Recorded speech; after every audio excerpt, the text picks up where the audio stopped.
Hey, everybody. I am so excited about this interview with Dr. Nicole LePera. We are talking all about relationships, trauma bonds, childhood traumas, and how they affect us in our lives, and then how to do the work to fix all of these things, unlearn, unparent. Anything else to add to it? I think that's a pretty big bucket that you just threw out there, though. I think what's important is we are all in relationships. So I think that there's value in this conversation really for anyone. All right, guys, don't forget to subscribe. Hello, everybody. Welcome to Better Together. When you know better, you get better. That's what we do here every single day. Our quote of the day comes from our guest. Trauma creates the fundamental belief that we must betray who we are in order to survive. Oh, I know. Oh my God. I know. Someone just kicked me in the chest. Trauma creates the fundamental belief that we must betray who we are in order to survive. And she gave me another one, this little Kelsey. I got it. Oh, man. We spend 95% of our lives distracted by our own thoughts. People aren't judging you. They're too busy judging themselves.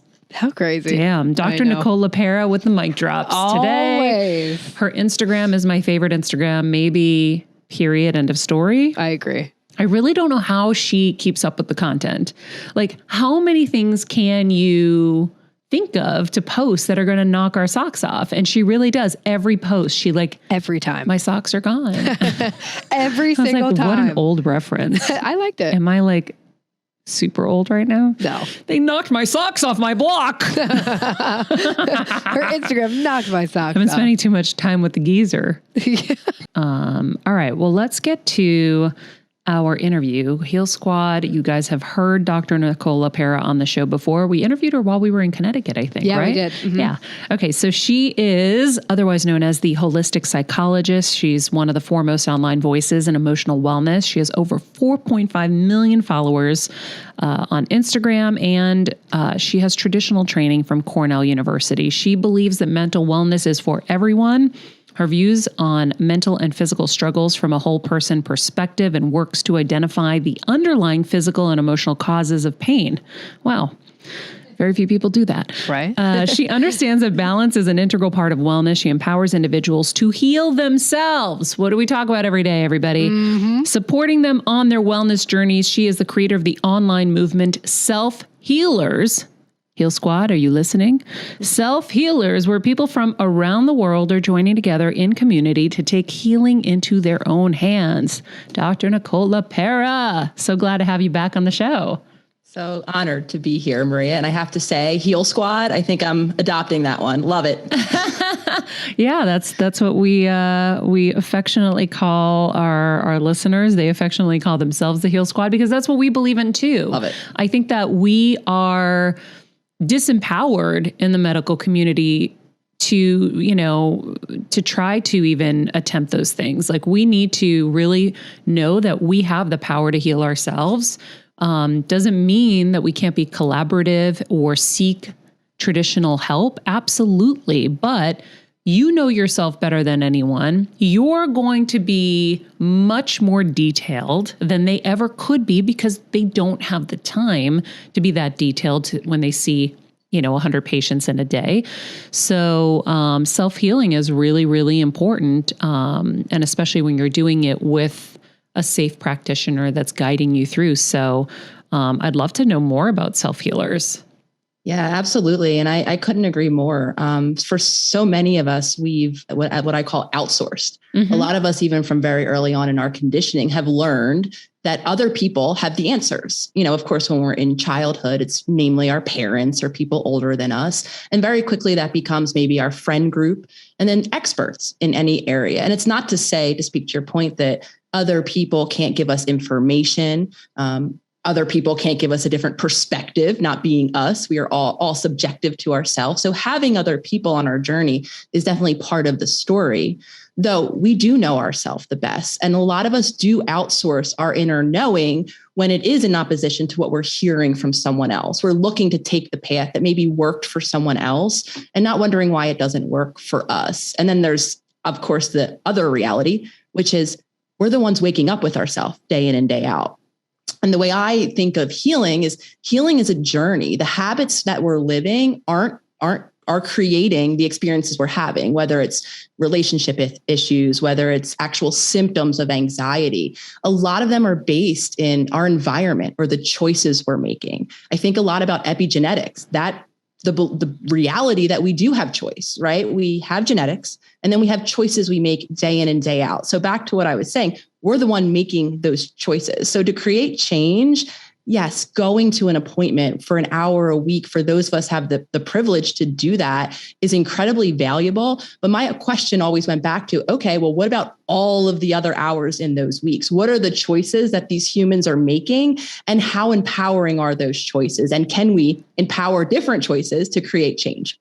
I love that. So in the Selfhealers movement, are you guiding everyone and kind of teaching them how to do this?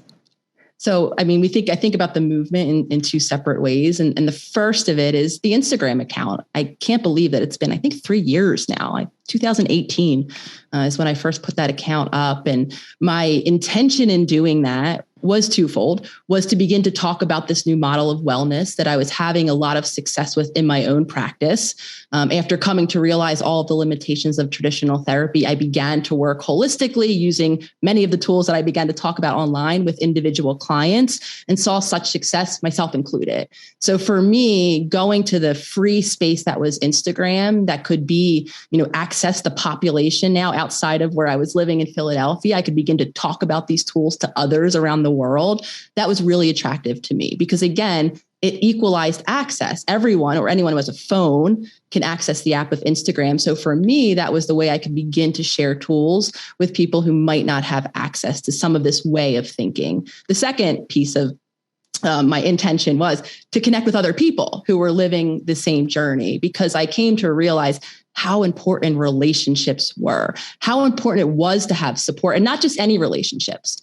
All of us are in relationships of some kind, but to have relationships where we can be ourselves, where we can begin to talk about some of these deeper truths and the journey that we're on in an authentic way. And I wasn't seeing that in the current relationships I was having. So again, I went online to find it. So for me, the movement begins each and every day, where you can sign on to an account and you can begin to hear a new model of wellness. And something I really do try to do in not only just talking about concepts, I really try to offer practical tools so that someone can walk away from seeing a meme of mine and actually have maybe some awareness of, why am I struggling the way that I am?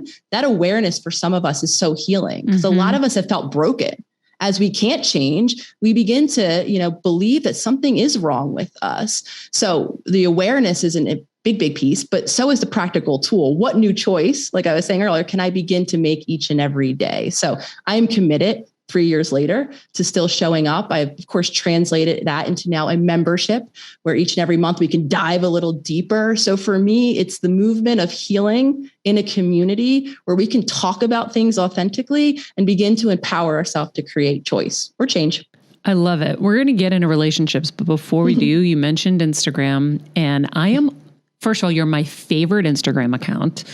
I've told you this before, but you just drop bombs. And I just don't understand how one human can drop so many bombs. Like, how do you even, I feel like I would have run out by now, this many years in, of bombs. Like, it's not like any post just kind of, oh, that was good. They're bombs. They're just truth bombs. They just connect.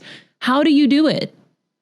I appreciate you saying that I'm a favorite. I also appreciate, though, you even calling it a bomb, because something I struggled with for a very long time was speaking my truth. I am the person who, if I had any inclination that what I had to say might upset whoever it was listening, not just even people I love deeply, even people I don't even know, I wouldn't say it. So I had that tendency ingrained from childhood. And again, there were very real reasons for that, but I filtered myself. And I, of course, did so in my practice for a very long time until I came to the realization that there was value in this truth. And I appreciate your acknowledgement because it wasn't easy. And my partner, Lolly, from the very beginning, who was the person who offered me, online as a great venue, a great avenue to begin to talk about some of these truths, really helped push me to say what I really meant and not to water my truth down as I once did. So thank you for acknowledging that. And of course, I've worked to do so. And I'm sharing that background because it isn't always easy, whether we're talking about sharing our truths or dropping knowledge or sharing, wisdom we've gained in our journey. It is a hurdle a lot of us have to jump over to even be able to first acknowledge the truth within ourselves, because that's where it begins, right? I have to feel confident in what I'm saying. And then I have to feel confident enough to say it to others who can then do whatever they will with it, which brings me to, right? Once you put something out there, then it's available to everyone and their subjective filters and what they think you said and the reaction that they very well might have to what you said. Yes. And then it's the whole conversation, right? Of how do I navigate sharing my truth with the reality that there is a lot of misunderstanding and that online is one of those places.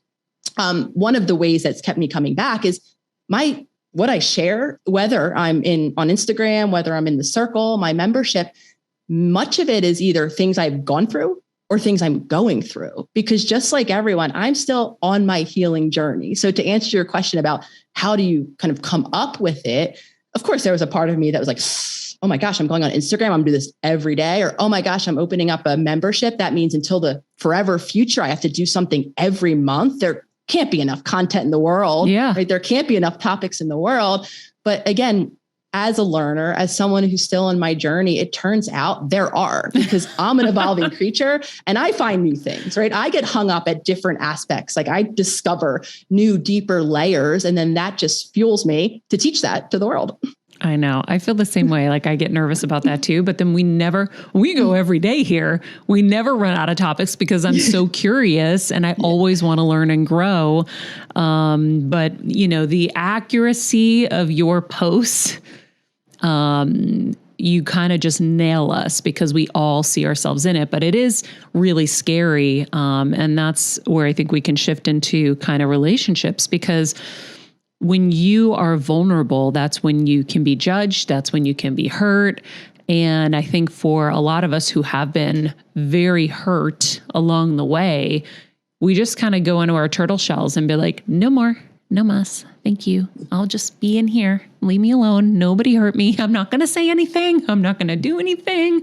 I'll be very surface. Let's just keep it like this. And so, but the truth is, anyone who gets out of the turtle shell and is honest is going to have the most success in their life. And I don't mean like career success, financial success. That's like a byproduct. I mean success as a human, where people are going to really rally around you because they're rallying because they can't do it yet. And you have. Yes. What a beautiful kind of piece that you can offer someone, the path forward or the next step in someone's journey. And I think that a lot of us, we do look for that inspiration because there is part of us that doesn't believe that it's there or maybe doesn't know how to take that step forward. And then of course, there's the part of us, right, that doesn't actually believe that we can do that.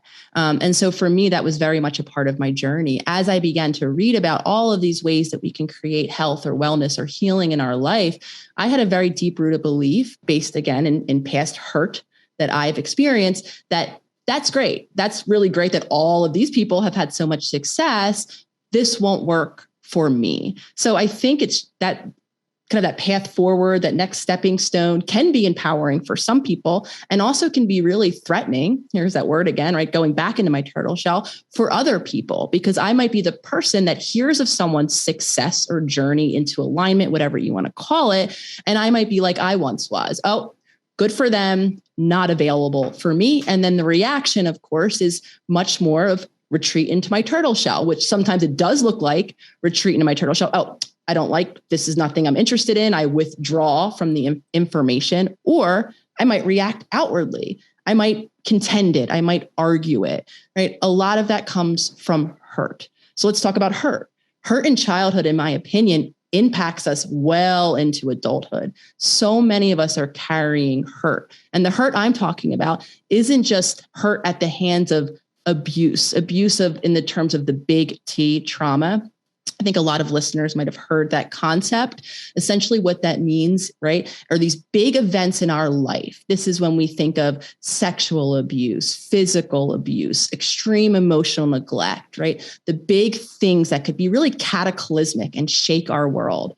For a very long time, we knew, right, that had impact. Into the 90s, we discovered that, yes, we carry even the impact of that could have happened decades earlier in childhood into our adulthood. We carry it in our physical bodies. We might have physical symptoms, medical illnesses, and we carry it in our emotional worlds, our inability to cope with emotions, maybe even symptoms of different diagnoses. However, other types of hurt, in my opinion, were left out. And a lot of the hurt that was left out is more relational hurt around our emotions, hurt where we maybe once self-expressed in one way. I shared sadness with my mother, who my sadness overwhelmed my mother. So she withdrew.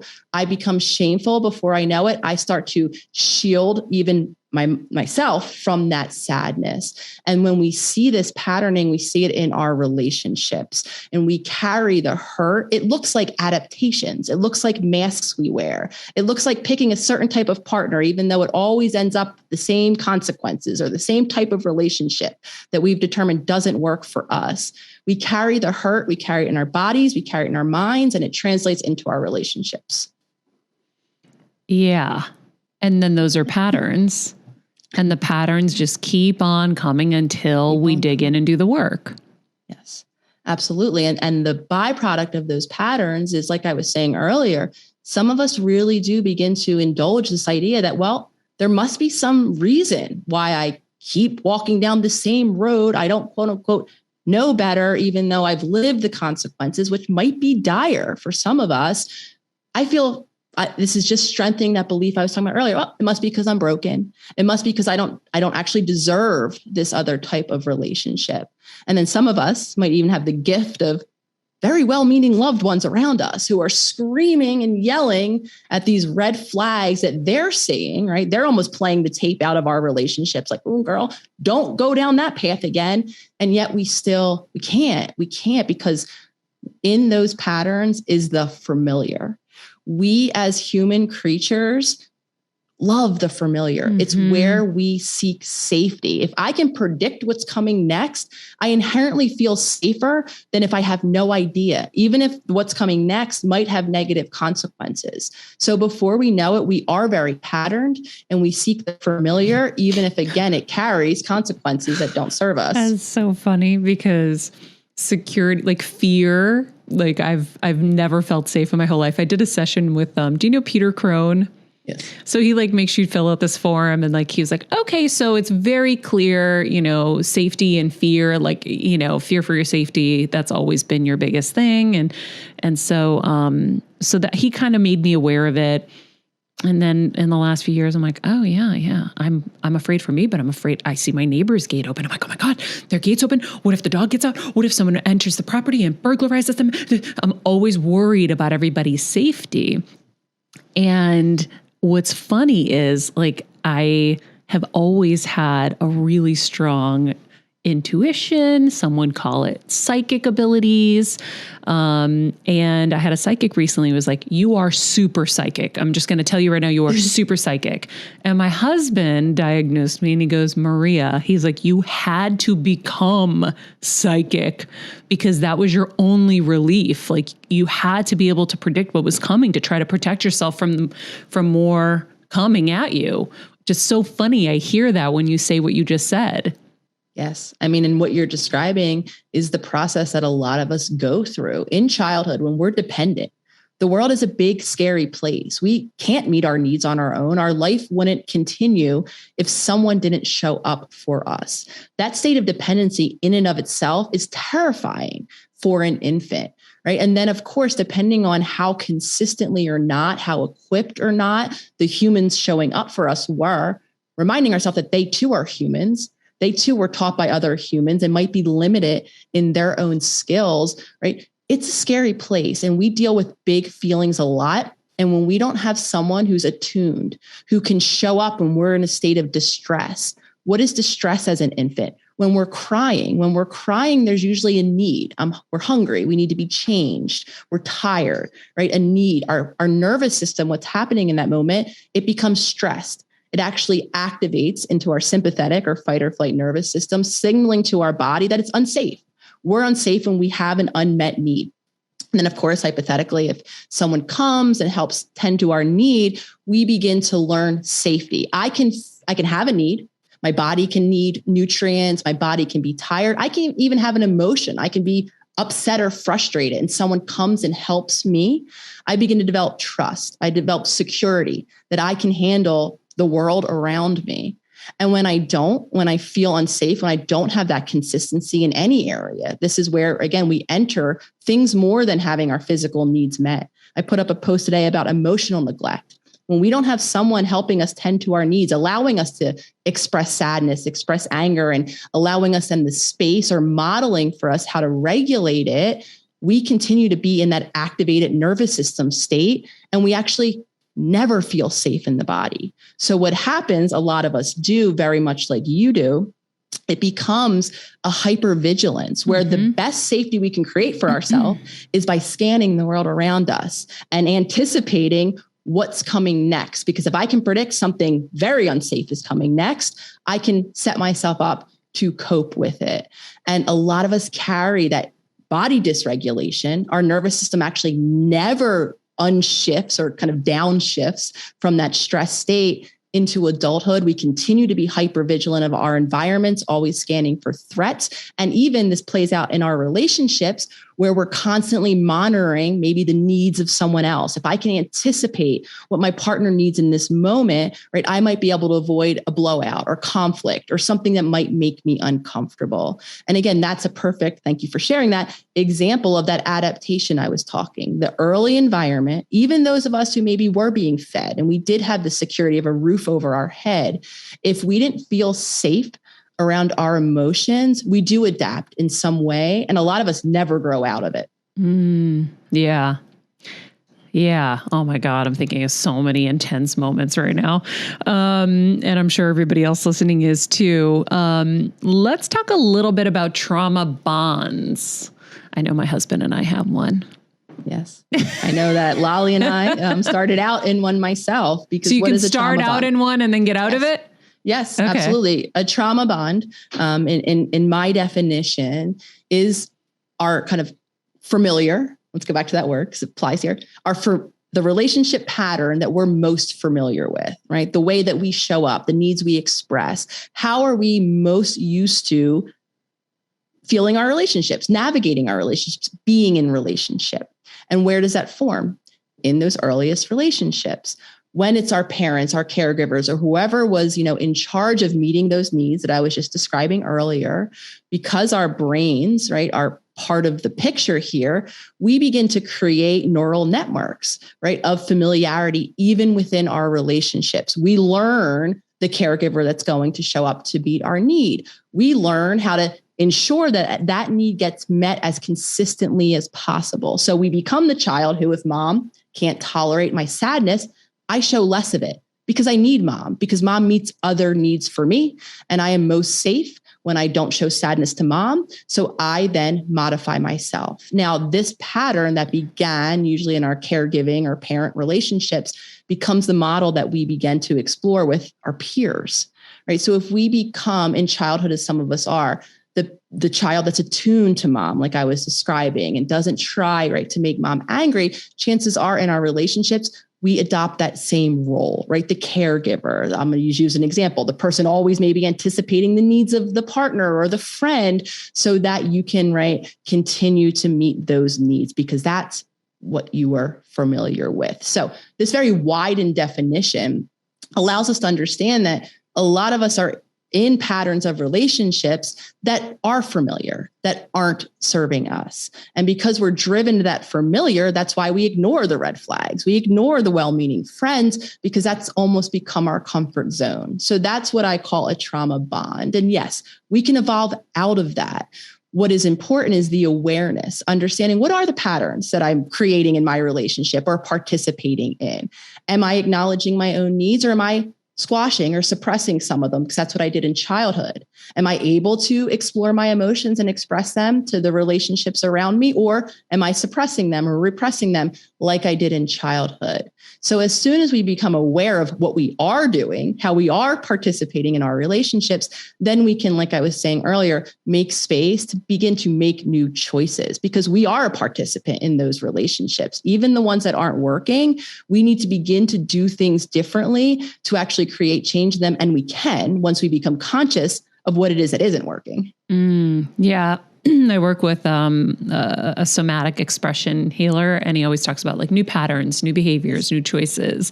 And so it's ingrained in me now every day to really try to approach things differently. I'll be like, okay, well, in this scenario, normally I would handle it like this. And I think if I was insane, I would continue on that path because I keep getting the same results. Let me apply something new. And then I apply that new thing. And then I'm like, my poodle, I cock my head to the left. I'm like, oh, well, that was different. Okay. All right. That was a little better. I like that. But you have to be conscious of what wasn't working or what pattern you had been consistently in to say, okay, I'm going to try something different. What I was going to offer, and I apologize for intruding in there, but the thing is you might not even get to that assessment of, oh, that worked, or, oh, I feel better, or, oh, that feels good. Because actually what happens more often than not first is we feel uncomfortable with the newness. And the reason why I offered the neural networks and the fact that our brain is involved is because our brain is involved. And that matters a lot, because our bodies become now familiar with, maybe it's the person who's in that fight or flight, always scanning the room. That's become the familiar for our body. So like me, right, as a stressed out human, I've only known stress since childhood. Yet if you would have heard me speak, I would say, I'm a hippie at heart. Peace and love. All I want to do is chill out, right? I don't want to be stressed. I want peace. However, to my body that was used to cortisol, that was used to being in fight or flight, that moment of peace when no one else around me to create stress wasn't peaceful. It was uncomfortable. So a lot of us can't create change because the second we kind of walk into the discomfort of whatever the new thing is, we take that to mean that, oh, maybe we shouldn't be going in this direction, right? Maybe this is a marker that this isn't meant for us. So I talk a lot about, I call it resistance. And I urge us all to anticipate that, because the new thing doesn't often feel good immediately. Over time, it will, right? Sometimes we can't even feel the repercussions of the new choice yet because we just feel uncomfortable because it's new. Yeah. So here's the thing. You probably... Well, not probably. You are the hippie. It's just it got layered on with all of these different traumas and life experiences. Like I remember going to my first Tony Robbins seminar, and afterwards, all I could say was I felt like a layer of dust and dirt just got cleaned off the windshield. Like he Windexed me, and I was like, whoa, I think I see again. And so I think what happens is there's who we are when we come in, and then all of that stuff just gets layered on. And if you're not washing that windshield often, or at least trying, it's just going to pile on, and then it's going to get really thick and really hard, and you're not going to you're going to need real powerful chemicals to clean it. And that's generally what happens to all of us. We get to a place where we need a real powerful chemical like you to come in and like start wiping it out, but it's going to take a while, which is why you have to go through lots of sessions and lots of time to get it all fixed. But you are that hippie. It's just returning to that hippie. Like you said, when you first got into this world and outside of the traditional kind of therapy world, you had to unlearn and unparent and kind of go backwards. And that was what I realized after I had brain surgery. I'm like, I think I need to re-raise myself, because there are certain things that I see more clearly now when you have like a situation like a brain tumor and you have brain surgery, lots of things go into perspective. I'm like, I need to re-raise myself. I need to reevaluate, and I need to redefine kind of success for me moving forward and how I'm going to approach stuff, because this is not serving me anymore. This is craziness. I often think of kind of similar to the dirty windshield analogy, the onion, right? We all have that space in us. Intuition, you used that word earlier, that inner knowing, that guidance, right? That self-expression. So my inner hippie, that exists, to anyone listening, within each of you, I assure you. Chances are, though, your onion layers are so thick that one of two things have happened. You can't, or it's uncomfortable to access that. You can't hear that knowing. You don't know what your authentic self-expression is in any given moment, or you might hear it. However, you don't trust it.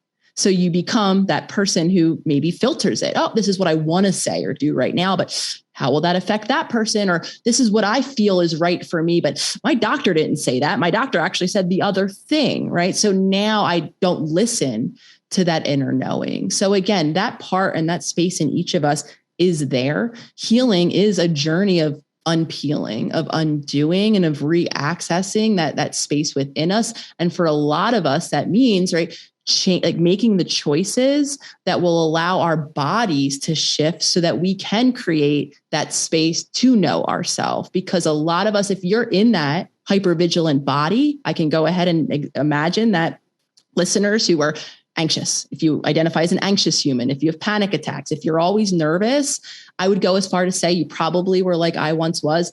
The idea of sitting and listening to an inner self or an inner knowing is probably the most uncomfortable thing in the world, right? Because our bodies now won't allow us to stop, don't feel safe enough to stop, to actually begin to hear what I might know and want to express. And then I might not feel safe enough to do so. So here's where all of these kind of concepts tie together. And again, if bringing it back to relationships, a lot of times these patterns are playing out in our relationships, especially when they're romantic, because that's for many of us where the deepest feelings are. Yeah. By the way, side note, just for a little giggle, since we're talking about so much heavy stuff, is the onion analogy because as you peel the onion, you're crying because it's such an emotional journey. But that's what I was thinking the whole time. Every time I'd peel the onion, I cry harder, which is, definitely what happens as you're peeling your, hypothetical onion.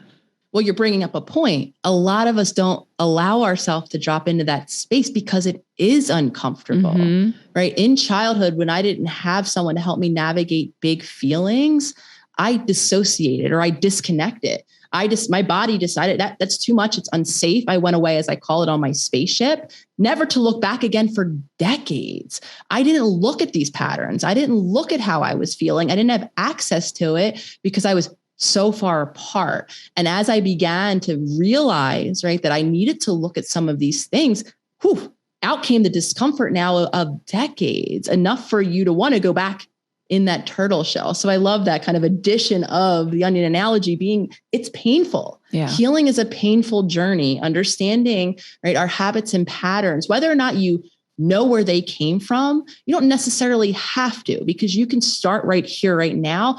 Oftentimes it brings pain with it. Yeah. No pain, no gain.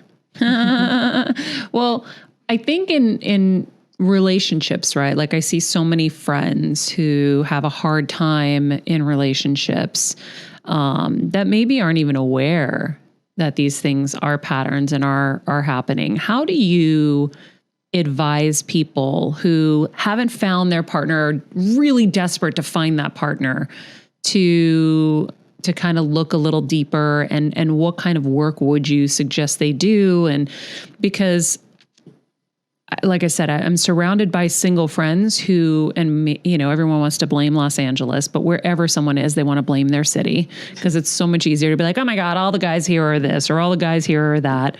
But the truth is there's something that's not working. And they're all great people. And I get so sad because I just see the same patterns. Like you said, the well-meaning friends who are like, hey. Yeah. So this is where I give, I think, the more non-traditional sounding relationship type advice. Because I think traditionally a lot of us maybe are taught, or we think the answer is in something external. Right? I'm picking the wrong person. If I just understand the attributes to pick, I could find the relationship I want. Maybe if I put myself in different environments, whatever it is, something outside of me. A lot of, or if you're in a partnership, asking the partner to change something aspect of them so I can experience them and the relationship differently. My belief on relationship, as my belief in all things healing, is change actually begins with me. So for those of us who don't yet have partners, you don't actually need to be worrying about the attributes that will work for you versus won't. The goal would be to focus on how do you show up in the relationships you do have? How is it when you relate to your family or your friends? How are you in a relationship? And again, what are you bringing possibly from your past that isn't serving you? And how can you create change in yourself so that you can meet your own needs? Because what a lot of us are doing when we look to pick the right partner, we have this idea that if only someone showed up differently, they'd meet my need the way I need it to be met. And the underlying belief in that is I need people to meet my needs, and maybe even in a particular way. And I believe that when we have the most authentic and deepest and fulfilling relationships is when we show up meeting our own needs. Doesn't mean that we don't get support. Doesn't mean that we don't rely on our relationships. Of course we do, though I know how to take care of myself, how to create safety in my body, and I can be empowered to understand the role I'm playing in that relationship. And all of that, I can walk that journey of on my own. So a great question to ask outside of, well, how am I in relationships is how aware of my own needs am I, right? Can I care for this body? Am I in a dysregulated body? Can I begin to create change in myself so that when I walk into a relationship and become activated, I can do something differently? What's a dysregulated body? A dysregulated body is when our physiology, our nervous system in particular, is usually in a state of activation. When I talk about the nervous system, when I talk about the body in general, I really simplify it. So for any science people out there, I'm not going to be saying, right, the big names of things. We're really going to simplify for understanding. We have two main states, three, of nervous system activation. Fight or flight is one of them. The official name is the sympathetic response. That's when our body feels activated, when there's a stress, when I feel threatened and I'm ready to fight or to run away from it, to say, oh, I can't fight this and I need to leave.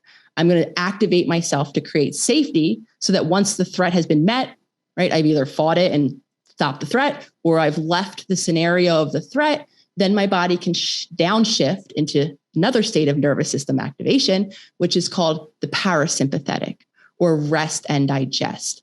That ideally is the state that most of us humans should be spending most of our time in. And what that feels like is calm, peaceful. My body feels rested. All of my systems, my digestion, my sleep is all humming along, right? I'm able to get sleep. I feel rested when I wake up. I don't have digestive issues, as I know a lot of us do, right? That's our ideal state. When we're not in that, we might be in fight or flight. Again, our heart rate might always be elevated. I might always feel tense. I might be, like you described, always scanning my environment. Maybe I'm always running from things to keep myself safe. And then the third one that I want to talk about is shutdown. When I become so completely overwhelmed and I become dissociated, like I talked about, when my body is actually shut down because it became so overwhelmed. And this looks like I feel numb. Feelings, what feelings? I barely even feel my body.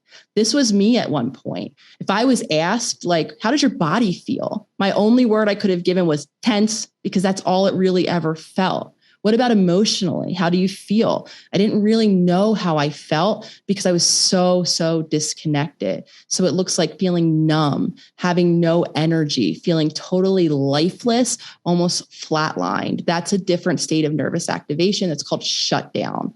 And again, a lot of this, if you're listening, sounds like the symptoms, sounds like what we're calling anxiety, sounds like what we're calling depression, right? It's coming out in our relationships. And again, it originates in our bodies. Wow. That's a lot. If we are in a relationship that isn't serving us, how do we shift out of that into more like authentic bonds? Yeah. So understanding, right, how and where it's not serving you. And that means getting attuned to yourself. right? What needs are going unmet? What aren't you feeling safe to express? What's happening now, right? And again, we all have different degrees of what's happening in our relationships that create a lack of safety. And then, of course, we have to have an awareness of boundaries, of limits, right? If we are continuing to walk into a relationship that violates us or where there's violating behaviors in any way, of course, then the best decision we can make for ourselves to create safety is to put up a boundary, to take space or distance, or to end that relationship. And then, of course, there's all of the other spectrum of ways relationships might not be serving my authentic self-expression. Once we understand what's happening, what needs aren't being met that might be there, then we can begin to learn how to safely express those needs. And for a lot of us, that begins with ourself first, because for a lot of us, we're not able to even, like I was sharing, identify or acknowledge our needs ourselves. We might then not have any idea where to start. We might not know what to do with these feelings. And I'll be the first to admit, I went to school for many years to become a doctor of, if you will, feelings, right? I knew how to talk the game, but like I shared with you, no idea how to tend to my own. Felt like I dove into the deep end and might as well have drowned. I didn't actually know. And I'm sharing that because I think a lot of us as adults, we feel shameful if we don't know. We feel like, oh, I can't say I don't know, right? And I definitely then don't know how to start to find out. So I just won't go there. So again, I share that a lot of our journey then becomes exploring the ways to meet those needs, exploring the ways to begin to safely express for ourselves. And that work begins by acknowledging the needs, acknowledging why we're not expressing them, and then beginning to meet them ourselves and then communicate them to others. Yeah. And sometimes a relationship just takes its course and there's no kind of big thing that happens, but maybe you didn't grow together, or maybe you're now becoming more aware of your needs that are not being met, that you do need, right? I'm sure you see that a lot.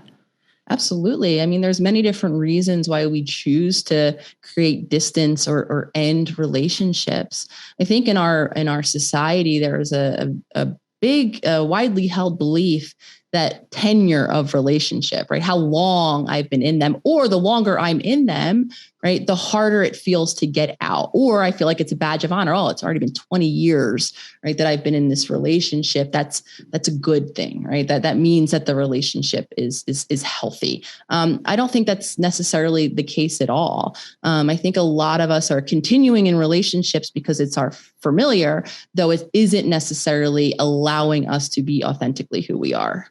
Totally. What about codependency? Can we talk a little bit about that? I feel like I just know a smidge of what it is, and I'd love to know more about what it is, why it doesn't serve us, how do we kind of even identify it, and so on and so forth.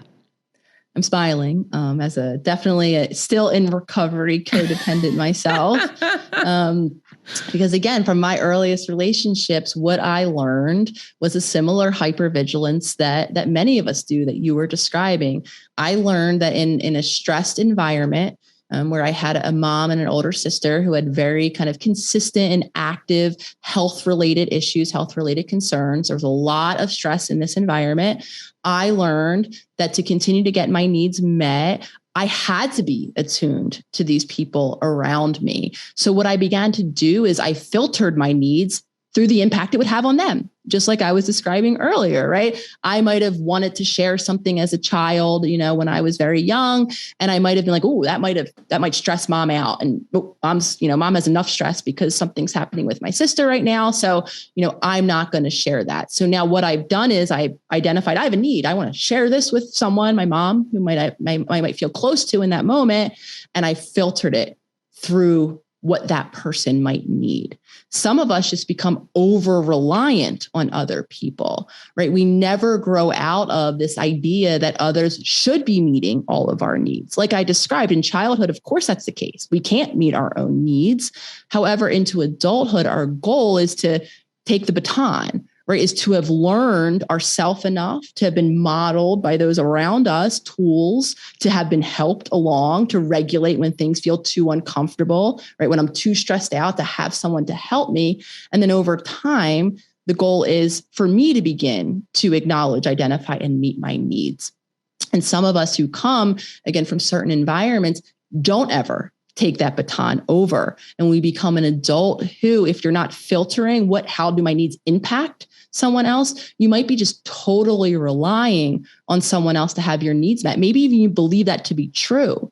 We just did a podcast, Jenna and I, on the Selfhealers soundboard about unrealistic relationship expectations. And one of them is that idea that you should meet all of my needs. This is what a relationship is. And again, that comes from that codependent conditioning where there was that person that was always showing up. I was totally reliant and I've never taken it over. And again, there's a lot of environment that can translate into this codependency. What it looks like in adulthoods is overly relying on other people, allowing other people's moods to affect your own. If your partner comes home stressed, before you know it, you're stressed too. You adopt the feelings, the beliefs, and even sometimes the needs of others as your own, to the complete detriment of ourselves, because our needs actually never go away. Even if you're on a spaceship like I was and you don't feel them, it doesn't mean that your body doesn't have needs. It doesn't mean that there aren't emotions that are deep down in there. So what you've come to do in your relationship is meet someone else's needs or have yours met through how you're showing up for someone else. Whoa. So when we're codependent, does that mean that we're not connected to ourselves? We're not connected to ourselves. We might be overriding ourselves, that connection, like I was describing earlier. We might have the inclination of what I'd like to say or what I'd like to do or how I'd like to see this relationship play out. But I might have played that tape out. I might have expressed that before and it wasn't received well. So then I might choose not to do it this time. Interesting. Guys, do you have anything on codependency while we're on it? I haven't. Mine's more like not necessarily codependency. Mine's more like insecurities in relationships. And I feel like that kind of feeds into codependency a little bit. I mean, they all kind of feed each other. But what about like, how do we go about identifying them and then not acting on them? I mean, I feel like that's something that I do a lot, that I have just recently become aware, like, whoa, that's a trigger or that's a this, Kelsey, because you are insecure. It's not their problem. So how do we go about, dealing with that? Yeah, a lot of times, what insecurity originates in is that lack of knowledge, that lack of knowing, not having that consistent caregiver that showed up. And what that translated to me is many things. I'm not worthy to have someone show up. I don't know how to meet my needs on my own. I actually don't feel safe with myself. Is the ultimate byproduct of that. So I become then an insecure person who looks for indication of safety or validation in the world around me. Because again, I can't give that to myself. I look to other people to feed that, to create that stable base of security. And when we understand what our needs are, then of course we have to learn how to, even if we might get reactions from other people, even if we don't know how they're going to experience it, to begin to express it, even while that fear is there. Because those of us who have that insecurity, who don't feel worthy of expressing our needs, that fear doesn't go away. And when I'm hearing reactivity, a lot of us are reactive then. When a need is there and is unmet and we don't anticipate it's going to be met, we might as well be like that crying baby that I was describing earlier, because we are. Our nervous system is actually now activated. I don't feel safe. My body isn't safe because it is probably not in that calm, peaceful state of activation. It's probably either totally shut down, like I was describing earlier, or I might be cycling in that fight or flight, the flee kind of mentality. I'm not safe. And this is why I urge us all to think about ourselves as a holistic human, because I could say here and give the words and say, oh, yes, if you're insecure, you just have to learn to express your needs and do so safely. Your body might actually be sending your mind all of the signals to the contrary. It might be saying to you, because your need has gone unmet for so long, that your body is absolutely not safe. You might actually not even be meeting your body's needs. You might not be sleeping as much as your body needs or giving it the nutrients your body needs. And this is why for so many of us, we haven't been able to think our way to security or think our way to a healthy relationship or think our way to peace or happiness, right? All that positive thinking and affirmation might not work because reactivity lives in our body. And if our body isn't safe, our mind isn't going to be safe either. Holy cow. My God. Yeah. It's a lot, like, I think it seems like a lot of it ties to unworthiness, right? So when your needs aren't met, you instantly feel like I'm not worthy of it. Like, I just keep thinking of my mom telling me, she told me one day, she goes, when I was really young, I was like a baby, I was young, I started crying. And she goes, your father, Maria, he hit you, you never cry again. And I was like, oh, that doesn't sound good. And so, but then at the same time, I feel like I'm just a cry baby. Like if I get like, emotional, I can't hold it in. So then I'm like, well, how did the opposite happen as an adult where I feel like all I do is cry, It's so strange, but all of those like little things that happen set the kind of stage for everything else. But then you're like, okay, I can't have emotions. And then already as girls growing up, you're taught that you're not supposed to have emotions, right? We're not supposed to be angry. We're not supposed to express our needs because then we're little divas, or, the girls are different. The boys are different. They can do whatever they want. Girls, you got to be perfect. You got to have your little bow and your little dress. And it's so much, and it's so overwhelming. And this all makes me want to find like multiple turtle shells to hide underneath. Me too. I just want to sometimes I'm like, I look at the pool, I'm like, can we just go to the bottom and not come up? Because this world is so overwhelming because there are so many of us. We're all carrying so much. And then you're supposed to force yourself into this world to model whatever that perfect kind of model is, where you're totally effective and you can, hustle and handle a lot, and you're like super successful and amazing and perfect and and we're all fucking just, no wonder we're all just riddled with anxiety and just falling apart at the seams and getting sick because we don't know how to really be. We just are acting what we're supposed to be. There's so many influences, right, that come out in all these different spheres. For some of us, it's that very gendered kind of messaging or modeling that we got in childhood, where we were, and sometimes it's not even direct. We might not have been the child who was told girls do this or don't do this, or boys do this or don't do that, or whatever it might be. It might just have been in what we saw or experienced the genders around us doing or not doing, right? That is such an incredibly powerful teacher.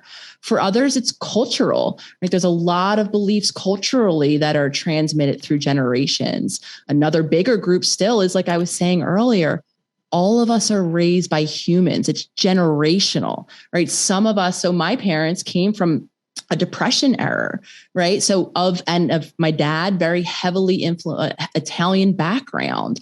There was a very big belief in my household that there were only basic needs: keep the child alive. Custodial weren't on the table because they didn't know, they weren't never taught that there were emotions to be tended to. And quite honestly, they couldn't care about them. But also their emotions weren't met. Exactly. So they were focused on survival. So as in the human parent that they become, my mom, my dad say, they weren't tending to their own emotions. So they weren't talking to me about what I should or shouldn't do around my emotions, nor were they showing me.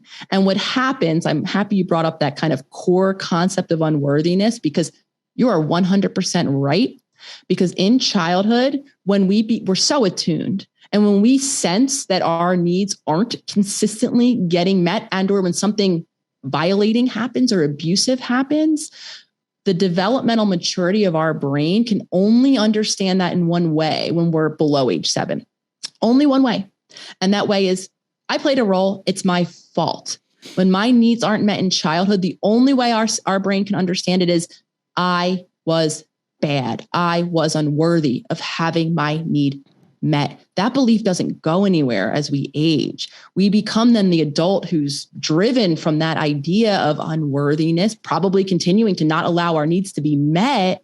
And again, it originated because that's developmentally the only way we could understand the situation. We couldn't understand that our parents come from other parents and generations, and they leave our home out to a work, and it's stressful out there, and they might have their own things going on. So, right, when mom or dad or whomever came through the door stressed out and angry, it wasn't about me at all. But as my child, when I was in a child developmental stage, I could only understand it, that it was me. And God forbid I did have the parent who your toys are on the floor. This is why it's happening. Now I have the verbal confirmation that I did do something wrong, continuing to strengthen that belief of unworthiness that, yes, we carry into adulthood with the pressures that never go away. We're still told how things should look, how we should be, what's successful, what's an ideal life, what isn't.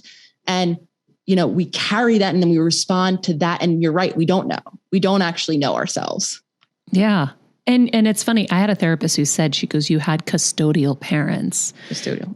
And it sounds like you probably had a similar situation. And we also had that health situation in our house where my dad was almost dying on a daily basis. So we were in fight or flight constantly.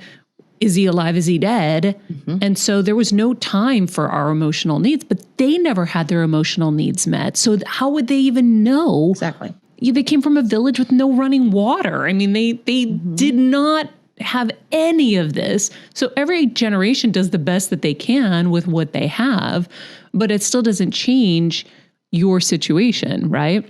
Yeah. So then you go without your needs being met. Now, most people end up keep meeting somebody, their relationships will continue to be people who can't meet their needs, right?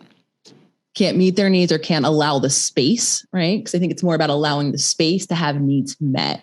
Because remember, we don't fully want to be reliant on someone to meet my needs. We want to have a safe environment where I can show up, either meeting my needs myself and it doesn't cause you any distress, or you allow me, even if you don't prefer that I be doing it this way, you allow me to do it. It doesn't create a lack of safety, right, in our environment. That is, I think, what we're more going for is the space, the safety, and the ability to self-express even when it is uncomfortable. We're not looking for someone to meet our needs. We're looking for the safe space where we can bring them to the table, which does include sometimes asking for support and then receiving the support, or asking for, a partner to actually go and help you care for a need of your own. It's the space that we're looking for, because again, we have to be careful not to just look for the partner to do it entirely, because then we are powerless, we're disempowered, and it's an impossible, unrealistic expectation that someone be able to show up in service of you every day and day in and day out, because they are a human too with a life happening. Believe it or not. Kevin sometimes will be like, I'm a human. I'm like, no, honey, you're just my blow up toy. Whenever I need you, I'm like a broken nail. I need you. Yeah. I think a lot of us have that belief, right? And not realizing that there might be other factors happening in that person's life at that time that involve themselves, their own needs, that are actually healthier for them to meet. Because what happens if you are the person who squashes your needs, like a lot of us are, and you show up in service of someone else, immediately you think, oh, I'm being nice, I'm being kind. Maybe you think I'm being loving, I'm tending to my partner. Isn't this what you're supposed to do? What's happening behind the scenes is you're actually accumulating resentment, because you're watching yourself not meet your need, outsource, put someone else ahead of you. And over time, you're probably going to do what I once did, hold that person responsible at some time in the future, maybe even leave the relationship as a result of it, because now you're so resentful, because like I was saying, your needs haven't ever gone anywhere, yet you don't actually look at the fact that you overstepped them in service of meeting someone else's. You just hold that other person responsible. I really want to get into, how do we do the work? As my husband always says, how do we zap this shit? We've heard, okay, cool. Our, formative years set the stage for, our adult lives. And these are the things that are holding us back. And these are the things that are continuing to perpetuate, different cycles in our lives. How do we zap this? How do we fix it? How do we do the work? As your book says.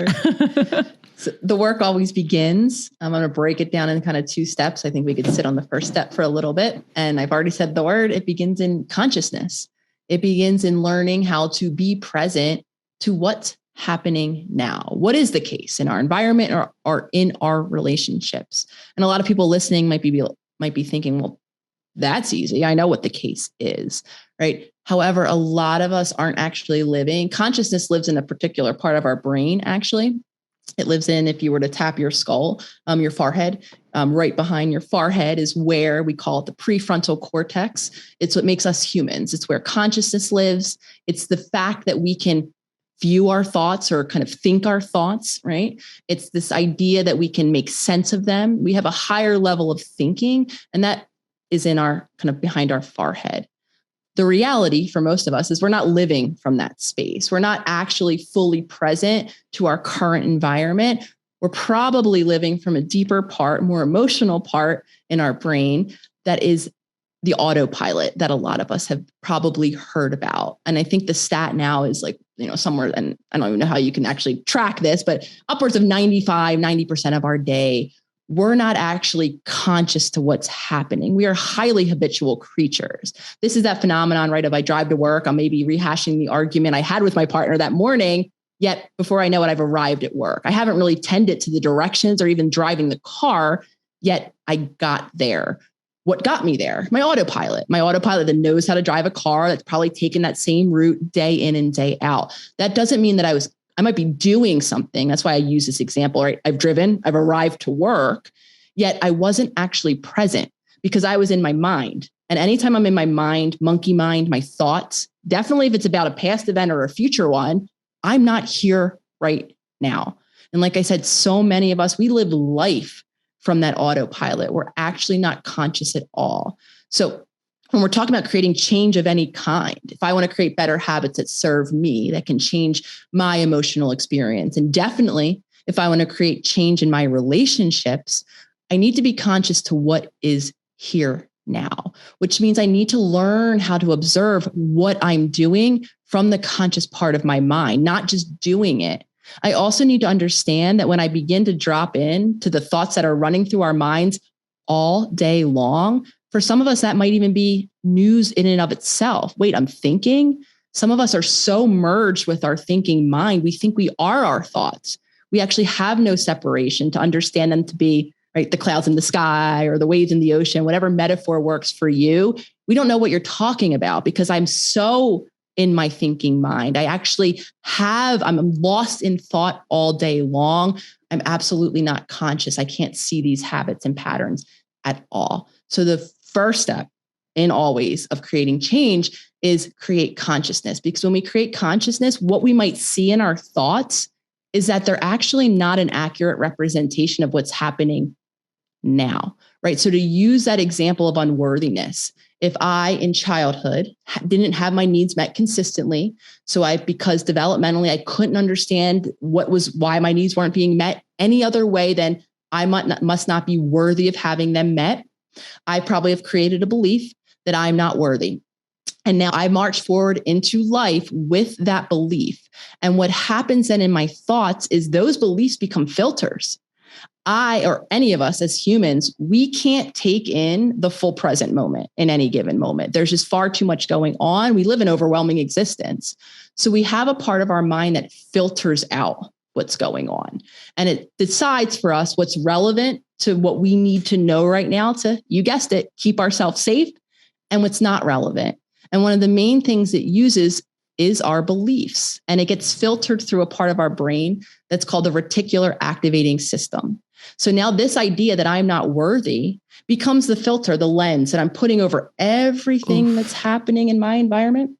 And chances are, because we all love to be right, I'm going to find, or I'm going to interpret, or I'm going to assign meaning to whatever it was that happened. It could be anything really, as the meaning that I will likely give it, because it's the meaning I've given it since childhood is, but of course, this is happening because I'm not worthy of anything else. And I'm sharing this as an example of how our thoughts, our beliefs, for so many of us, are stuck in our past. And if we're not conscious, are coloring the entire experience of our present and coloring it down to our body, right? Because if I'm feeling unworthy in this moment because I viewed, or I'm choosing to view, right, my partner not responding to me in a timely manner as indication that I'm not worthy of a response in a timely manner, chances are my nervous system is probably going to activate the same way it did in childhood, right? I might become fight or flight. I might distance or detach. And chances are I'm going to do the same thing I did in childhood to tend to it. I might scream and yell at my partner. How dare you not text me back in time, right? Coming from this now activated fight response in my nervous system. Or maybe one of the favorites in my household, I might ice them. I might withdraw. I might say, You're not texting back. No problem. I don't need you anyway. You might not get a text back from me. Right. So I probably will do the same thing I did if I'm not aware, and my body's going to go into that reaction and I'm going to cope with it the same way I always did, back to consciousness. If I'm not aware that all of that was happening behind the scenes, and you can actually become aware of it by beginning to practice how to be conscious. Wow. So one of the things that's popping into my head right now is I'm just feeling the overwhelm of people listening who maybe in the first part heard so much of themselves. It's like, oh my God, that's me too. Me too, me too, me too, me too, me too. And then we live in a time where, we can click, click, click, and things are at our door in 2 seconds. Anything we want is here. Amazon, thank you. Domino's, whatever. But we live in a time where we just want that quick fix, and we're used to it. And so, like, there's a side of me that's like, I wish there was just a place we could just check into for a week where they would just fix all this shit. Can we just go somewhere and just fix it? Because it's holding us back from everything that we want. And it just seems like a mountain. It's like climbing Mount Everest to try. And so I think a lot of us just don't try because we're like, what's the fucking point? And I don't want that for us. I want us to know that there are tangible steps we can take, or there's a place we can go to, or, because 1 hour a week isn't going to do it. It's going to take eons and eons. Listen, I've been doing this for 5 years intensely. Okay. 5 years intensely. I'm still having breakthroughs. I'm still having aha moments. Some of them are like aha moments I had 3 years ago that I forgot. I'm rehabbing them now. And I've made progress for sure, but I've devoted my life to it. And it's still a lot. I can only imagine what it's like for the everyday person who can barely just get to their recliner at the end of a day and try to like watch an hour of television before they go to bed and have to do the cycle all over again. Yeah, couldn't agree more. And a lot of us do ourselves a disservice when we, kind of attempt the from top to bottom, life overhaul. Some of us in a very well-intentioned way do have an idea of what's not working, do create an action plan. I mean, we're getting ready, as crazy as it is, to enter the new year. The new year is a great time where we like to come up with 10 new things we want to do. And again, because what we're going for here is the things that we now begin to do consistently, we're likely not going to be able to maintain doing those 10 things, right? Those of us that go on retreats and have life-changing experiences, it's only a matter of time usually where we come back and the slippage starts. We go right back to those familiar patterns because the resistance was there.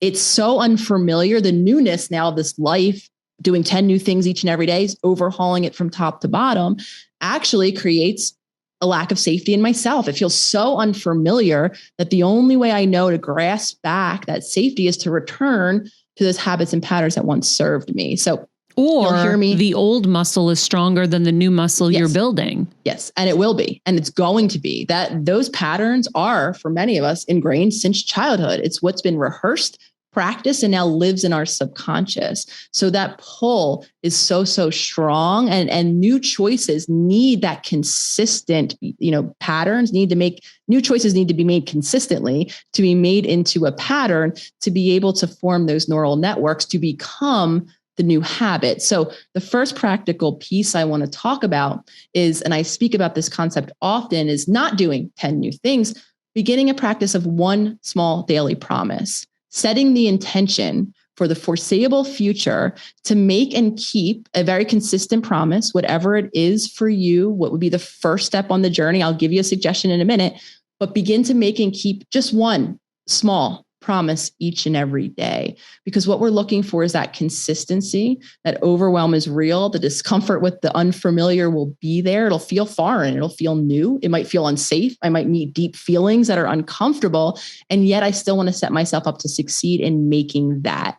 Now, the small daily promise suggestion that I can offer to listeners, kind of marrying this concept with consciousness, because in my opinion, that becomes the foundation. speaking to everyone overwhelmed out there. If you want one tool to bring with you through life to be able to make sense of the million things that are happening or need to happen, it's that consciousness muscle.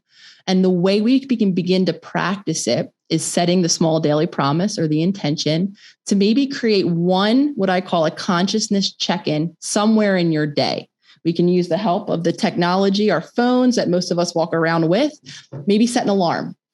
Maybe set an alarm for every day at, say, 1:30 p.m. My alarm will go off and it will be my reminder to check in with my state of consciousness. And the check-in is 2 steps, simple and easy. When that alarm goes off, and I'm probably surprised because I might not be fully paying attention in that moment, the first thing I want to note is, where was my attention? Was I lost in thought? Was I rehashing that argument? Was I worrying about the meeting or the schedule I have to keep tomorrow? Or was I fully present and immersed in what I was doing now? And if the answer is no, I was somewhere else, I was tending to something else, I was just simply lost in thought, then we can take the next step and begin to actually activate our a different part of our brain where consciousness lives. Like you were talking about, that neural pathway, I downshift into autopilot all the time. So now I need to start to fire up my consciousness muscle. And the way that I can do that in that moment when that alarm goes off, I can focus just presently on my body. Where am I in time? Right? I'm sitting in a chair. It happens to be quite comfortable. I can focus on the sensations. How am I feeling right now in my body? Right? I feel this table is hard. Maybe I have a little tension in my back. Maybe I have a little sweat. Right? How am I being present to what's here? Right? That allows us to be conscious. The more we practice that, the more we can be that observer I was talking about earlier of our thoughts. We can notice when I become lost in thought. We might even be able to be a viewer of what those thoughts were and are. And furthermore, how are those thoughts impacting my body? How is my environment impacting my body? I can now drop down and even be an observer of my physical body and what sensations are present. Is it in a state of safety, like we've been talking about? Or is my nervous system activated? Is my heart rate up? Before I know it, will I become reactive in the way that I always become reactive, doing the same thing that I always do? And when we build that foundation of consciousness, we give ourselves the foundation to go back to, because I think a lot of us are looking for the exact roadmap. I do step 1, check. And then I evolve to step 2, check. And then I go to step 3, check. And before I know it, I've come to some hypothetical end. And now I'm a fully evolved, functioning, healthy human. However, because humans are evolving creatures in and of ourselves, we don't actually know what comes next. Our bodies change, they age, hormones shift, hormones change, our passions, our purpose. We are evolving creatures. So the best way we can set ourselves up is not to look to that roadmap, because that roadmap probably will be expired at some point. What works for me in my 20s probably might not work for me in my 60s, when my body is actually physiologically different. Maybe when my relationships are different or my environment has changed in any direction. So the path out of overwhelm is when I have that home base to go back to. And consciousness is that home base, because when we can be purely present to what's actually happening, we can create space where we don't have to be reactive. Our autopilot won't just determine what happens next. We can then show up in that choice that I'm always talking about. And the choices that we might evolve over time as we evolve. So that's why I'm always talking about consciousness as a foundation, because if you know how to be present to yourself, to your environment, if you can see the beliefs that you're filtering the current experience through and choose, does this apply now? Does my partner not responding in a timely manner really mean I'm not worthy? Or might something else be happening here that I can make a new choice, not to scream or yell or not to ice that person? And choice happens again when we build that foundation of consciousness, which can happen with that one small daily promise of that consciousness check-in each and every day. Okay. Consciousness check-in. Got it. I'm going to schedule that. I know that there are some other tools and techniques that I want to get to, but before I get to that, I did watch a YouTube video where you talked about the vagus nerve. And what I found really interesting is I've read all about the vagus nerve. I know about it, and I'll have you explain it to everyone. And I know that, it's, very important, and you'll explain why. But what I didn't realize were the things that you were teaching us to do to calm the vagus nerve were all of the things that people teach us to do in general, but never tell us that it's what it's for. So people are always teaching you, oh, breath work is so important. Oh, yoga is so important. You're like, yeah. I don't know. Cool. Breath work. All right. Yoga. No, it's not for me. Okay. I'll meditate if I can find some time, whatever. But when you understand all of that kind of together, it was like a big aha when I watched that YouTube video. So rehash that YouTube video for everybody right now, because I think it's really helpful, because these are also really great tools to heal that past trauma. Yeah, the vagus nerve is it plays an incredibly important function in our bodies. It's essentially the main nerve. It connects our brain stem all the way down to all of the other nerves in our body. It's kind of like the highway of communication between our brain, all of our major organs, our gut included. And it's actually we can think about like this, the flip or the switch that helps our nervous system shift from activation, I'm stressed and I'm dealing with it, to, oh, that threat is over, I'm safe again, I'm back, I'm at peace, and I'm in calm. And our nervous systems, again, are present at birth, in child, in utero. We can't control them. We can't regulate them on our own. We similarly need someone outside of us to help us to feel when we're distressed and to help calm our bodies, like we were sharing earlier, when our needs get met, right? We go from stressed to unstressed. That develops flexibility or health in our vagus nerve. It allows us to keep dealing with our stress and the stresses in our environment that we'll continue to face, and then allowing our body to come back to peace and to calm. A lot of us don't have that resilience, don't have that flexibility in that nerve. Again, because like we were talking about, especially in the first episode, we weren't taught that. We weren't modeled that. And we didn't give our body the experience of going from stress safely and consistently back into peace and calm. So we become, and again, I'm simplifying all of this, stuck. Our vagus nerve doesn't actively switch us from stress to downshift us into peace and calm. That's what emotional resilience is. The ability to tolerate stress and all of the other emotions of life, emotions that cause physiological changes in our body. Emotions live in our body. They usually activate our nervous system in one direction or another, and then allows us to return to safety. And like I said, because of our earliest experiences, because that's not what happened, because we weren't given the tools, we didn't have the caregiver who was regulated enough to help us, you or I, using our stories, our caregivers were stuck in fight or flight. They never downshifted themselves. So they couldn't help our infant self downshift. So our vagus nerve actually never hit those brakes, never said, okay, your stress is over, come back down into calm, allow the body to regulate. And so to speak to your point, some of the things that we might have naturally happened upon in life, like yoga, right? Like deep breathing, like those of us who are crazy and like cold, like being in the cold. There's many different things that can stimulate our vagus nerve. There's even actually pressure points on the body that can stimulate. There's one in our ear. I did a activation in our ear canal that can stimulate the vagus nerve. And the reason why we want to stimulate it, it'll help us make that shift. It'll help us, if we're stuck in fight or flight, allow us to downshift into that parasympathetic, that rest and digest state. And then the more we practice that, the more we give ourselves that emotional resilience, our body included. And I'm saying that because our body needs to be included, because our physiology has actually been impacted via our vagus nerve. So yeah, and that's the thing, like when you hear people say, yoga saved my life, and then you go and do yoga and you're like, I hate this, I can't do this, right?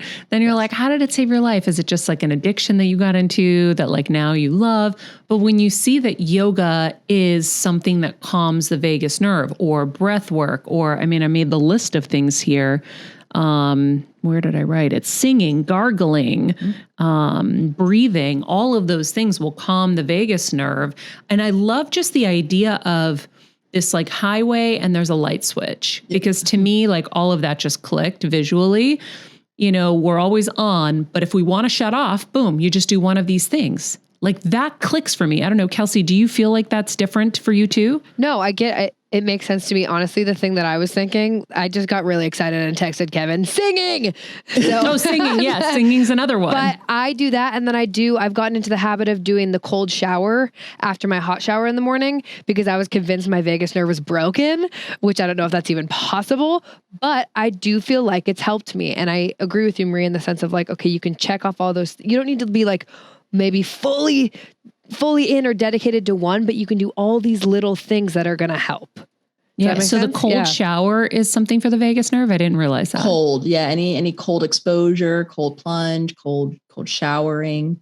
You live in cold. I lived in upstate New York. So in the cold, it activates our vagus nerve. And yes, to speak to your point, we want to practice consistently, right? Because there's two things happening. Not only are we giving our body consistent moments to create safety, to go back into that calm, because it does begin in our body, we're doing something on a more psychological level as well.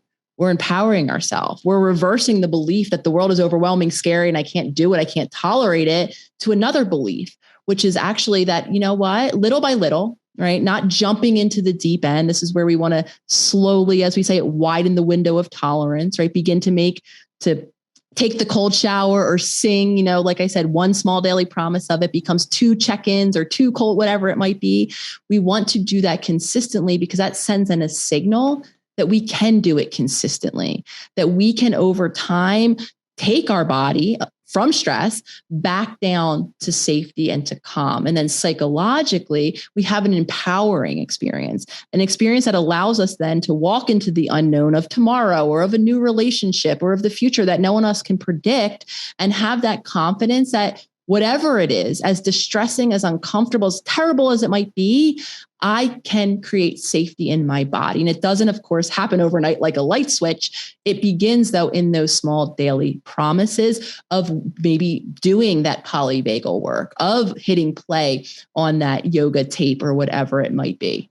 Yeah, I just think for me, and I don't know if anybody else is going to connect with this, and if you do, share it in the comments, but I do think that you think of a light switch, you're using it every day, right? On, yes. Off, on, off, on, off. So if I can visualize my body like that and say, oh, I have the power to turn it off. So if I'm in a heightened state, I'm stressed, I have anxiety. Now, I've learned to do these things. Sometimes, like you said, the slippage happens. So I knew when the kettle was like running really hot, stop.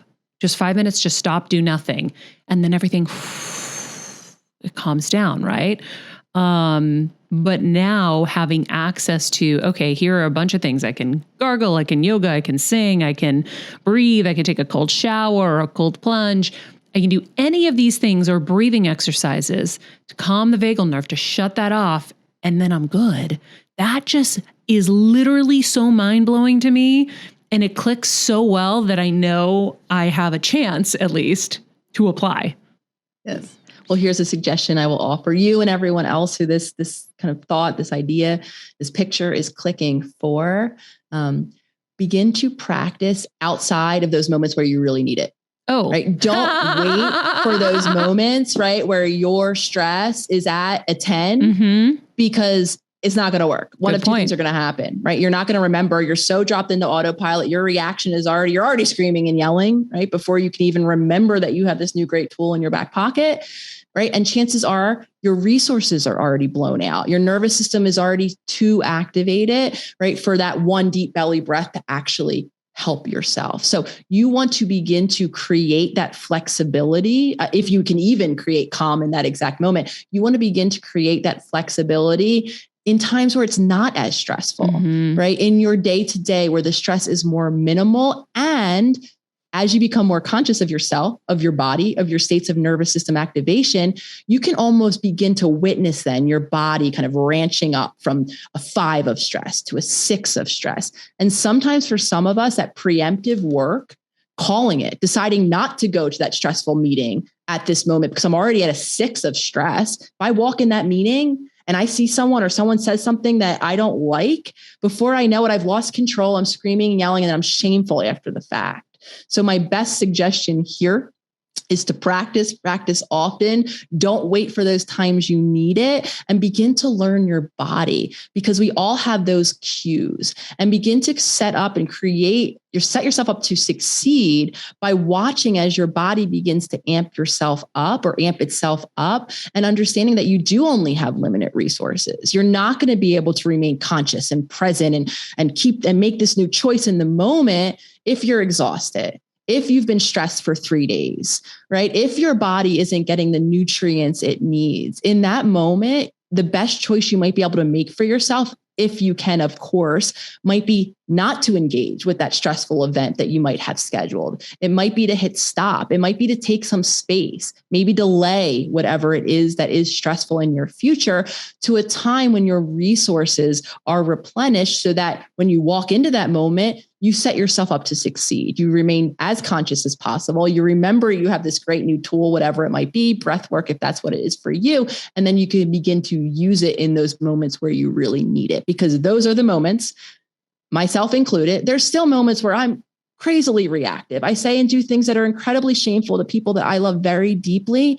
It's not who I am. I let my body get too depleted, and I actually lost control. And I didn't have that choice. I didn't have that choice until my body actually got its resources back. That is the key, is not letting yourself get depleted, because that's when you're just not yourself. Yep. You're just like all over the place. And sometimes it happens in our minds. Sometimes it's not even the stress of like external things. And I notice this in myself, right? My external world could be more or less manageable. What for me is kind of the tipping point is my internal world. In my time away from whatever stressful thing I have to tend to externally, where are my thoughts?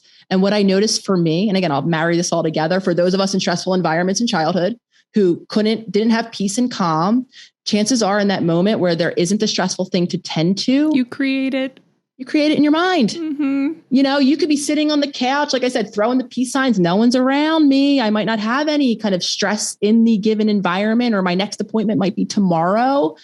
Yet if I'm sitting on that couch, worrying about that appointment that is tomorrow, analyzing the exchange I had with my partner this morning, I'm now actually not sitting on a peaceful couch, right? I've created stress in my mind. So I like to share that, because some of us might not have the things outside that are stressful, but our thoughts then become the point of activation. So really understanding what you're thinking and the impact that has on your body. And I'll be the first to say, I love thinking stressful thoughts. I love to think stressful thoughts. I like to go look at stressful things when I know they live on the internet and stress myself out. And if I make those choices, before I know it, I'm now depleting my own resources. So when my partner comes home and I can't remain in my conscious state and I'm screaming and yelling at them, right? It's because I might have not had a stressful day at all. I might have been just laying on my couch, but all my stress lived in my mind. So true. Oh my God. Last night, so funny. I went from, okay, we're going to call it a day early, and we're going to go to dinner, and we're going to have a fun time. We are going to go have a great dinner, to, I don't know what happened, but I got involved in so many other little things, little thing here, little thing there. Then we get into bed, and I'm like, yeah, I'm not going to take the supplements I have to take tonight, because they might make me sleepy. And if they make me sleepy, I'm not going to be on guard. And I'm afraid something's going to happen tonight. Something is coming. I can feel it. I feel unsafe. I feel like there's going to be a burglary. And I felt it. And this is what I felt. And literally I left the melatonin and the CBD right on the table. I'm like, okay, if at some point I feel safe, I'll take it. But I don't feel safe. I have a feeling. I'm on alert now. And at 3 a.m, what do I hear? Sirens. There's never in 16 years been sirens on my street. And I'm like, oh my God, it's happening. Holy shit. And so there was some burglary at the corner, and the police were chasing, because of course I have all the apps to know what's going on. The police were chasing 3 burglars riding around in their car. And I was like, see, I was right. I fucking knew it. Yeah. Well, you're bringing some night times. For a lot of us, night times haven't been safe based on either things that have happened Or the fact that most of us, even from a young age, spent night times more or less alone in our minds. I know for me, nighttime was where I would replay in my bed alone the litany of concerns. Oh, what is that bang in the night? Is it the robber that I too am expecting? Will my sister, my mom, or, my dad wake up tomorrow, right? The night is where, because we're trying to sleep. So most of us, now we have cell phones. If we don't have our attention somewhere else, where does it turn? To the spotlight of our mind. And that's again where we can kind of amplify the worry and the stress. Those of us, of course, who have had bad things happen, violating things happen to us at night, then that have that association. For some of us, our beds, right, the place where we're ought to be the most safe and the most secure, have been associated with the most unsafe, most not secure experiences for us. And then you bring up the apps, and I giggled at that. Then it's, the world around us and the information that we're intaking and how often we're doing it and what is the content of it and how is it making me feel. And this isn't an advertisement and, burying your head in the sand, not to know what's happening in the world around you. How much are you knowing? How stressful is it? When are you doing it? A lot of us do go to bed with those cell phones and we're not reading pleasant material. We're not giving ourselves a loving affirmation to sleep to. We're probably on a social app or reading the news. So really being intentional and conscious, here's that word again, to what it is that we're consuming information wise and how much stressing our body out can be that pivotal shift. Might be the choice that you make as a listener out there to limit, maybe again, by one small daily promise, limit one aspect of that information you're consuming, especially when it's exacerbating your stress. Yeah, for sure. What other practical tools and techniques do you have to help us get out of our body, help us kind of do the work and get through this? And then I have one last question for you after that. Yeah. Let's talk about breath work. We've already mentioned that. I think breath work can be, breathing is something we all do naturally.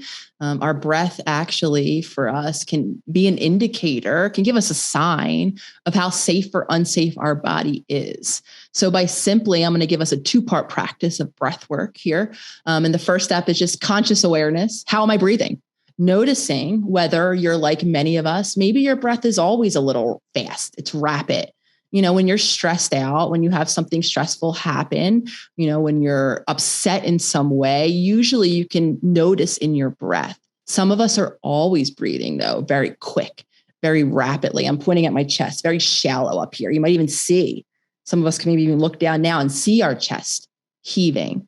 When we're breathing like that, just like when our breath kind of escalates or quickens because we're running from the threat at hand, right? That's saying our body, you need to run. Right? And your breath is quickened, indicating that you're not safe until your breath calms down. However, if you come to notice that my breath is never calm, I'm always breathing, I'm heaving, or I'm breathing really rapidly from my chest, chances are that that body of yours is continuing to send those signals to your mind that your body isn't safe.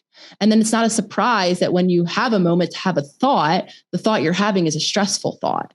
That's when we get caught in this feedback loop because your mind is scanning your body. It's using that information to understand what's happening. And when it notices an escalated heart rate, the only thing it can understand is, oh, well, it's because you're stressed. So in come all of the reasons why you either could be or are stressed.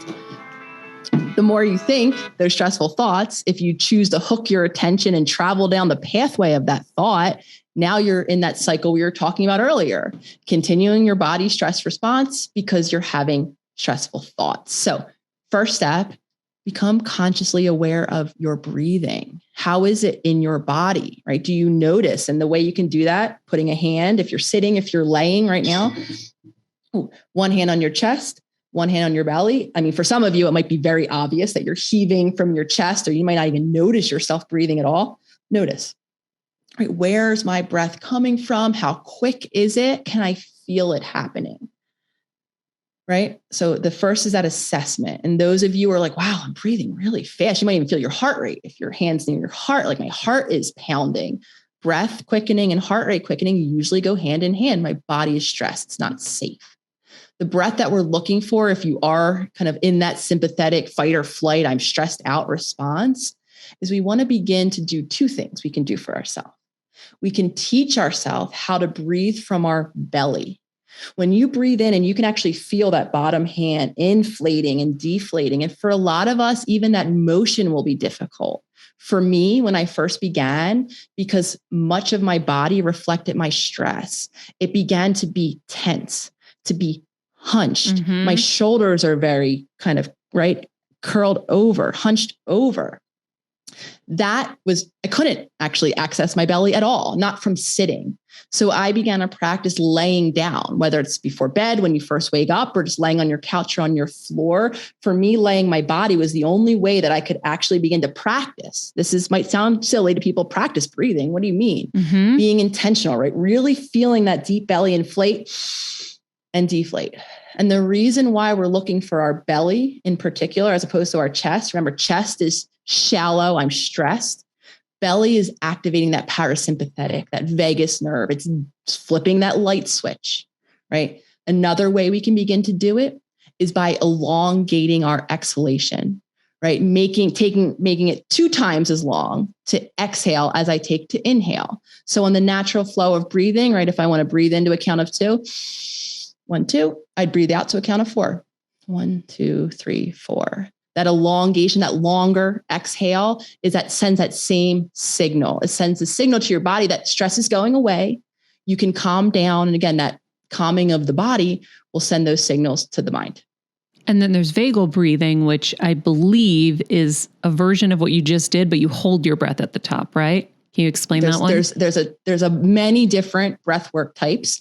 I talk about the belly breath and the elongated breath because the goal is to practice as consistently as possible. And those are 2 things that you could be doing when you're having a conversation with someone in front of you, and they don't even need to have to know, right? Other breath works, yes, where you breathe in, you hold for however many seconds and you breathe out. There's box breathing where you, breathe in for 4, hold for 4, breathe out for 4, right? There's many different ways. You can even do an activating breath.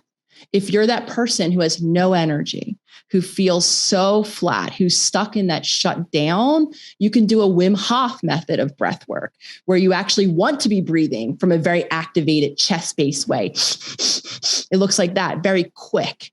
So there's actually breath work that can regulate your nervous system in whatever direction it is. Like I said, I always shout out the belly breath and the elongated breath because a lot of us are in that stressed out body. We can do that anytime, anywhere. And if our body isn't constantly stressed, it's going to be stressed. The next time we encounter stress or an emotion, our body will activate. So those are very helpful tools.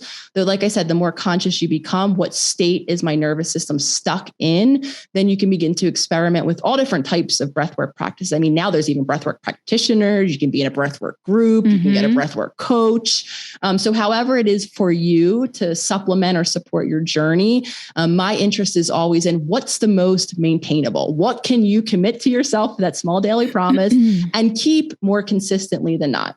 Yeah, I'm always helping hosts and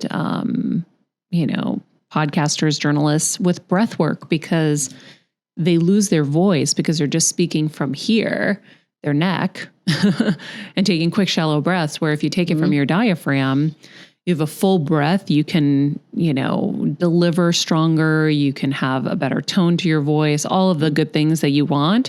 And also it protects your vocal cords. But it's so hard when you're first learning how to breathe, like you said, that laying down is the best technique. So right before you go to bed, if you practice it, you're already laying down. It's a great time to do it. But then in the car too, sometimes I would just keep my hand on my stomach as I drove just to feel, am I breathing from my diaphragm? So that was always a good place to keep breathing, was in the car. If someone doesn't have the finances to seek professional help, what advice can you give them to be able to get on this path of healing? One of the reasons why, my initial journey began on social media was because it was that equalized access, of course, assuming that everyone has access to a cell phone, which I know isn't always the case.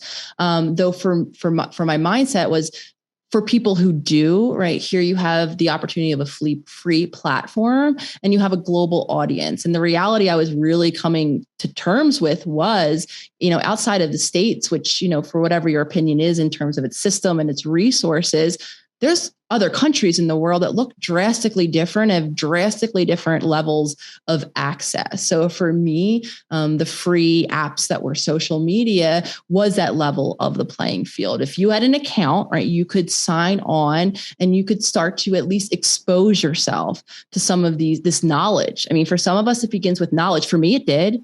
For me, it began with even understanding that I had choice. I came from an environment, from a traditional system of training as well, that once taught us that we didn't have choice, because the only thing making choices for us were our genetics. We believed that we were bound by the genes that we were born with, or our DNA at birth. Our DNA plays, of course, a role 100%, but so do these daily choices that you and I have been talking about. We now know that we can have choice by making or changing our environment. So for me, that was groundbreaking piece of information. Oh, wait, I can begin to make new choices. I can change my environment in some way and actually change my symptoms, change my experience of myself or my relationships, whatever it is. For some of us, that's the shift in healing. And that was just a piece of information, right? That maybe set someone on a journey of reading, of exploring, of reading books, of taking in, consuming information that allowed them to implement new choices in their life. And for a lot of this information, it is coming now free. There are places that you can access this information. And then, of course, there's the tools. What tools can we begin to do practically that maybe are free of charge? Are there things like breath work we're talking about? Maybe I don't have the breath work coach, but maybe I can learn how to do breath work, or maybe I can find a free breath work group in my community. And again, a lot of practitioners are beginning to offer free services, are becoming very well aware of the lack of access, and are offering these more accessible opportunities to find the tools, to find the community, and to ultimately find the healing. And for me, it begins with that empowerment. And that's not to say, right, that not having finances isn't a stress in and of itself. It absolutely is. I mean, we're all living to some extent through the last 2 years that have been what COVID is, right? A lot of us are having our security, our financial security, our income, our work is being threatened. And that in and of itself might be causing the dysregulation in the nervous system, might making these tools that you and I have been talking about incredibly important for you on your healing journey. I love it. Guys, if you want to enroll in the Selfhealer Circle, you can sign up. There is a wait list, right? Yes, enrollment right now for the circle is waitlist only. We had enrollment issues with the amount of people interested in enrolling. So if you hop on my website, theholisticspsychologist.com, you will see an enrollment, jump on the waitlist email, I should say, link. And then once you're on that waitlist, you'll be actually delivered to your inbox, helpful tools. We like to give, healing content in that waitlist while people are waiting, because we do know people wait a bit. The circle opens 3 times a year. And then everyone on that wait list will be given all of the instructions on what enrollment will look like. Essentially, it's really simple. A link comes to your inbox. And everyone who is on that wait list will have an opportunity to enroll when the circle opens on January 1st for the new year. I love it. The website is theholisticspsychologist.com, as she said. Instagram at the.holistic.psychologist. We'll put a link to all of this in the summary. What do you do for fun? I think I have fun all the time, to be honest. And part of that is an indicator of my journey in and of itself, because there was a time where a very stressed out me didn't have fun, couldn't even have answered this question. So I'm answering in this very global, silly way to start, only to kind of acknowledge that the fact that I can even begin to now tell you what it is I do for fun is big for me. Fun, enjoyment wasn't part of my survival mode, and it isn't part of our survival mode for many of us listening. So this is just my little kind of takeaway message for people who struggle to have fun and maybe can't answer this question like I once couldn't. chances are, again, your body is locked in survival. Fun is not on the docket when your nervous system thinks it's surviving. So the answer to the question is, I love nature. I love being present with my loved ones. I love painting. I'm actually getting into my body a little bit more and learning how to move my body in a bit freer of a way, not in a structured yoga session, which was my first entry into my body, embarking or debarking from my spaceship into my body. Now I'm starting to experiment with how to just be spontaneously in my body. Those are all things that I do for fun. How cool. Even just that was just amazing, because I have always found I had a hard time with that, even though I am a fun person.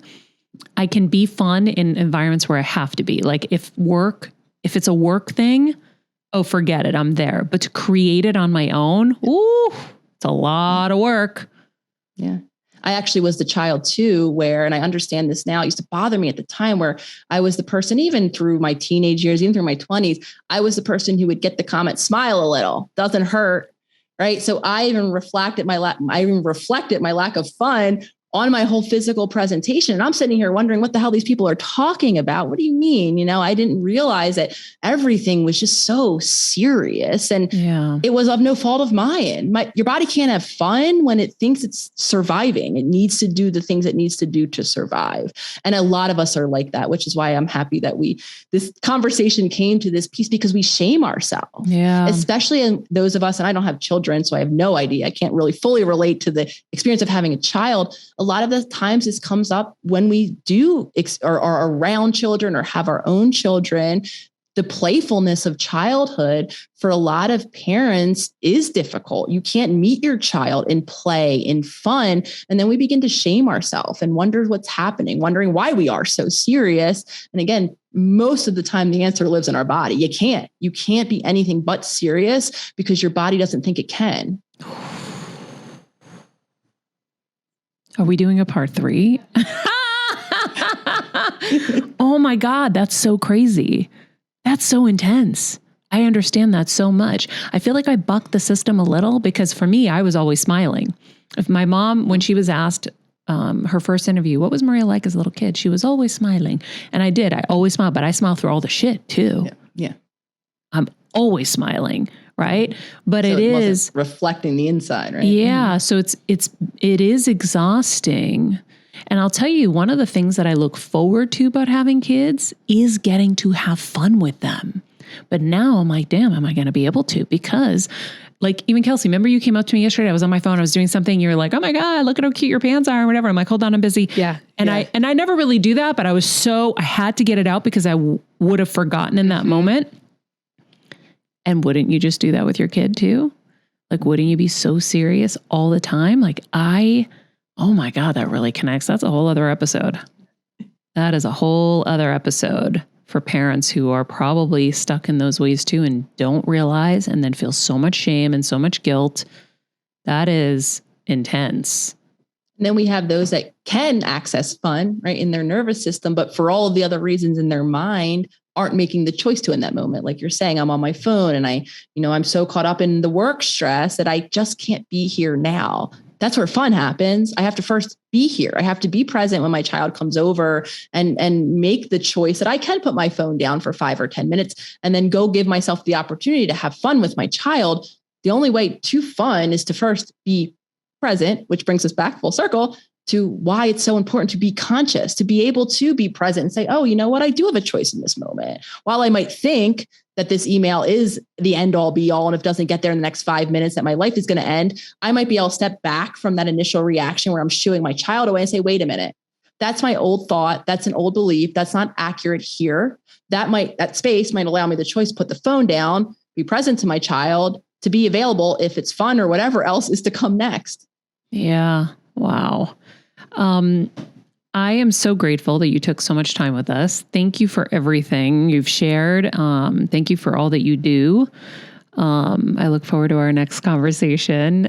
Thank you, Maria. I'm so honored each and every time you give me this opportunity to connect, not only with you, especially now hearing how similar, while our journeys are very different in terms of what it looked like, where it happened, the players involved, I think at the core, and this is the case for most of us. This is why I share. Yeah, right? me This too. is why there is so much healing in telling stories of this nature, because you might look drastically different. You might be on the other side of the world, yet at the core, there's so much similarity. So any opportunity I have to connect with you is so valuable to me, to connect with your community. So I too am looking forward to a part 3 at some time. This podcast and all related content published or distributed by or on behalf of Maria Menounos or mariamenounos.com is for informational purposes only and may include information that is general in nature and that is not specific to you. Any information or opinions expressed or contained herein are not intended to serve as or replace medical advice, nor to diagnose, prescribe, or treat any disease, condition, illness, or injury, and you should consult the healthcare professional of your choice regarding all matters concerning your health, including before beginning any exercise, weight loss, or healthcare program. If you have or suspect you may have a healthcare emergency, please contact a qualified healthcare professional for treatment. Any information or opinions provided by a guest expert or host featured within website or on company's podcast are their own, not those of Maria Menounos or the company. Accordingly, Maria Menounos and the company cannot be responsible for any results or consequences or actions you may take based on information or opinions.